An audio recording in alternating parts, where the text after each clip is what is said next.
ఇంటి తలుపులు ఇలా ఉంటే దరిద్రం, ఆర్థిక, ఆరోగ్య సమస్యలు తప్పవు. ఇంటి తలుపులు బాగుంటే నెగటివ్ ఎనర్జీ ఇంట్లోకి ప్రవేశించదని వాస్తు శాస్త్రం చెబుతోంది.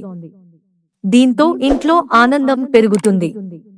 మీ ఇంట్లో తరచూ గొడవలు జరుగుతుంటే ఇంటి ప్రధాన ద్వారంపై పూలు పెట్టాలని నిపుణులు అంటున్నారు. మామిడి ఆకులను ఇంటి ప్రధాన ద్వారానికి వేలాడదీయడం ఇంటికి మంచిది.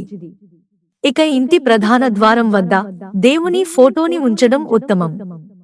ముఖ్యమైన విషయం ఏమిటంటే ఇంటి ద్వారాన్ని సీసం, వేప, గంధం, టేకు కలపతో తయారు చేయడం ఉత్తమమైనదిగా చెబుతుంటారు. ఇక ఎప్పుడు ఇంటికి వచ్చినా 2 చేతులతో తలుపులు తెరవాలి. ఇంటి తలుపులు ఎప్పుడూ తెరిచే ఉంటే సంపద నాశనమవుతుందని. ఇది ఉదయం కొన్ని గంటలు మరియు సాయంత్రం కొన్ని గంటలు మాత్రమే తెరిచి ఉంచాలంట. ఇంటి గుమ్మం వద్ద ఎలాంటి శబ్దం వచ్చే వస్తువులు ఉంచకూడదంట. గంటలులా శబ్దం వచ్చేవి అస్సలు అక్కడ ఉంచడం మంచిది కాదంటున్నారు. ఇక ప్రధాన ద్వారం పాడైనా చెదలు పట్టినా వెంటనే దానిని మార్చాలని నిపుణులు అంటున్నారు. లక్ష్మీదేవి ఇంటి గుమ్మం వద్ద నివసిస్తుంది కాబట్టి ప్రతిరోజు తలుపును తుడుచుకోవడం మంచిది.